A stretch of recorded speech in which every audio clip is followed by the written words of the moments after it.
Hey, good morning, Ajish bro and me Raj bro.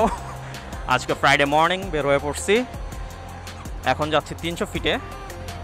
আজকে target হচ্ছে first টাইমের মতো আমার 250 SR-এ টপ স্পিডটা চেক দিব। বাইক কেনার পর থেকে এই পর্যন্ত এখন পর্যন্ত টপ চেক দেওয়ার সুযোগ পাই নাই। আজকে একটু অফ পাইছি, এই জন্য ভাবলাম যে কাজটা সাইরাই আসি, একটা ব্লগও বানানো হয়ে যাক। এই বাইকের টপ কেমন দেয় আপনাদের জন্যে একটা ভিডিও না দিলেই নয়, অনেকেই রিকোয়েস্ট করতেছে। So let's get into action.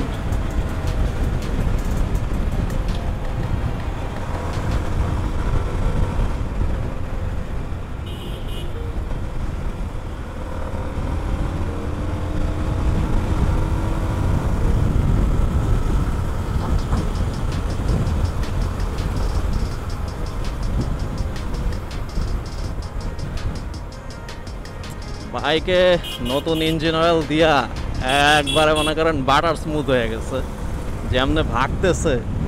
ওফ, এখন খালি 300 ফিটের রোড বেশি জনবহুল না থাকলেই হয়। সময় হচ্ছে 10টা 23, তো ফাঁকা থাকার কথা, দেখা যাক। ও এক্সেলেন্ট ওয়েদার, আকাশে থরে থরে মেঘ সাজানো, বৃষ্টিও নাই। কালকে নিউজ দেখছিলাম যে বৃষ্টি হওয়ার কথা প্রচুর, রাতে মোটামুটি হয়েছিল টুকটাক, এখন দেখতেছি একবারে ক্লিয়ার ওয়েদার, সেই ফিল।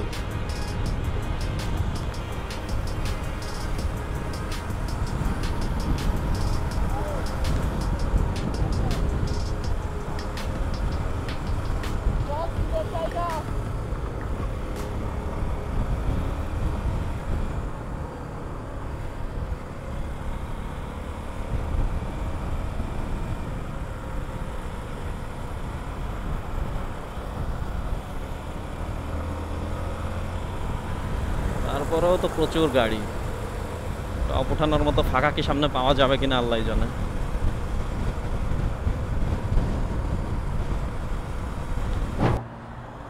ওকে, রাস্তাঘাট মোটামুটি ফাঁকা না, আসলে ভালোই গাড়ি টাড়ি আছে, টপ ওঠানো খুব একটা সেফ না, তারপরেও একটা অ্যাটেম্প্ট নিয়ে দেখি। So first attempt 250 SR top check. বাইকের সব কিছুই স্টক, কোনো পারফরমেন্স আপগ্রেড করা হয় নাই। আর ইঞ্জিন অয়েল হচ্ছে রেভেনল 10W40 সিনথেটিক, যেটা 1200 টাকার, রেসিং 40 না কিন্তু। ওকে, লেটস গো।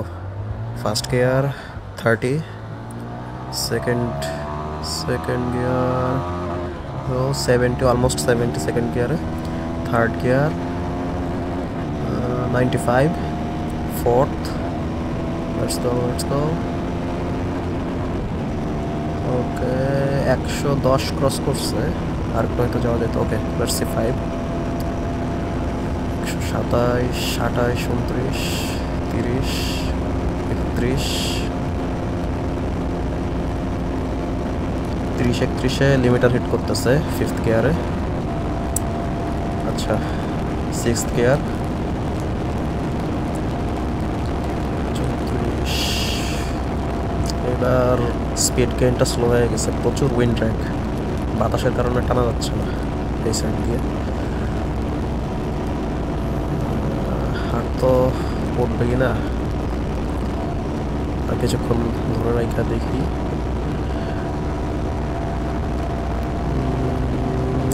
এত বাতাসের ভেতরে স্পিড ওঠানো পসিবল না। ওকে, 140ও হিট করলো না। আচ্ছা, যাই হোক, ফার্স্ট অ্যাটেম্প্ট হিসাবে খারাপ না। এই সাইডটায় প্রচুর পরিমাণ বাতাস আসতেছে, বাতাসের কারণে বাইক টানা যাচ্ছে না আর কি, ড্র্যাগ হচ্ছে অতিরিক্ত। আমি সামনে যে একটা ইউটার্ন নেই, দেন অপোজিট লেনে আবার ট্রাই করব, ওই সাইডে আই হোপ বাতাসের ড্র্যাগটা কম হবে। Okay, let's go for an second attempt. U turn নিলাম, এখন আবার অপোজিট লেনে আগাবো। এই সাইডে আই হোপ বাতাসের ড্র্যাগটা কম হবে, এর জন্য টপ স্পিড হয়তো অ্যাচিভ করাটা ইজিয়ার হতে পারে। Okay, so let's get started. First gear.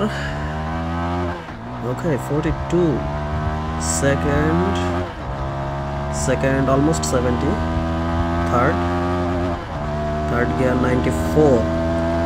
আমি প্রত্যেক গিয়ারে লিমিটার হিট করাচ্ছি। Okay, fourth gear 113, fifth let's go 130-এ ফুয়েল কাট বরাবরের মতনই। ওকে, এইবার সিক্সথ গিয়ারের পাওয়ার দেখার সময় স্পিড স্লো করা লাগলো গাড়ির জন্য। ওকে, আবার টার্ন দিচ্ছি সিক্সথের থেকেই, ডাউন শিফট করি নাই আমি। ওকে, 140 ক্রস করে গেছে অলরেডি, আপ হিলে যাচ্ছি এখন। এইবার মনে হচ্ছে টপ এন্ড ধরা যাবে।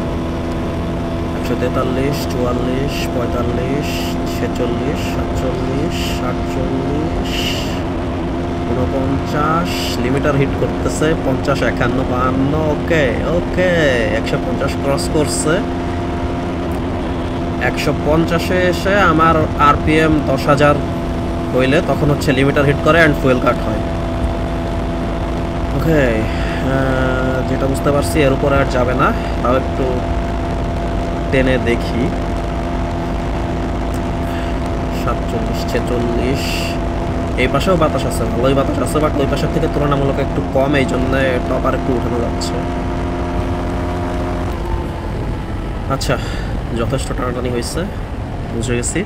এখন মেইন যে বিষয়টা হচ্ছে এই বাইকের আরপিএম কিন্তু 10,000-এ লক করা, এই কারণেই আমার 150-এর উপর স্পিড উঠতে যাচ্ছে না। 150-এর উপরে মানে 10,000 আরপিএম ক্রস করে গেলে তখন ফুয়েল কাট দিচ্ছে আর লিমিটার হিট করতেছে।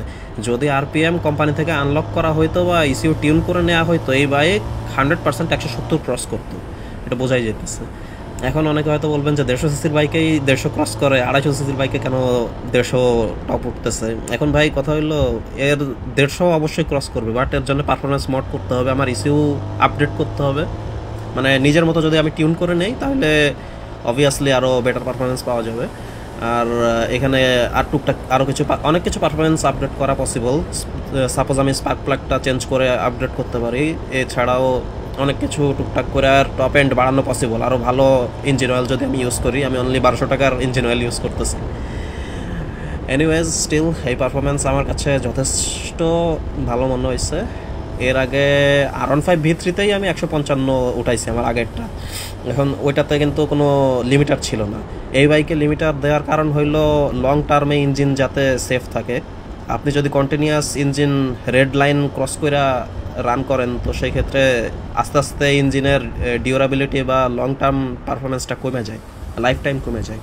এই কারণেই কোম্পানি থেকে এই লিমিটারটা দেয়া আমার আইডিয়াতে যেটুকু আছে। তো যাই হোক, আমার কাছে এটা কোনো প্যারা না, আমি এরকম টপ এন্ড কখনো উঠাইও না, এটা জাস্ট ভিডিও করার পারপোজেই আপনাদের দেখানোর জন্য উঠাইলাম আমি। এছাড়া আমার মেইন দরকার যেটা টর্ক, হাই সিসির যে টর্ক, এই টর্কের জন্যই মেইনলি বাইকটা চালাই। যে যখন মানে স্পিডটা যেইভাবে উঠলো, স্পিড গেইনের যে অ্যামাউন্টটা, এইটা তো দেখছেনি। এইরকম স্পিড গেইন কোনো 150 সিসি দিয়ে পসিবল না। টপ এন্ডে আমি কি পাইলাম না পাইলাম এটা আমার কাছে ম্যাটার করে না। সো এই স্পিড গেইনটার জন্যই হায়ার সিসিতে শিফট হওয়া, আর আমার কাছে এটা যথেষ্ট স্যাটিসফাইং। ওকে, তো আজকের মতো ভিডিও এইখানেই, দেখা হবে নেক্সট নতুন কোনো ভিডিওতে। Up to then keep following, subscribe to Raj on the Overdrive. See you later and goodbye.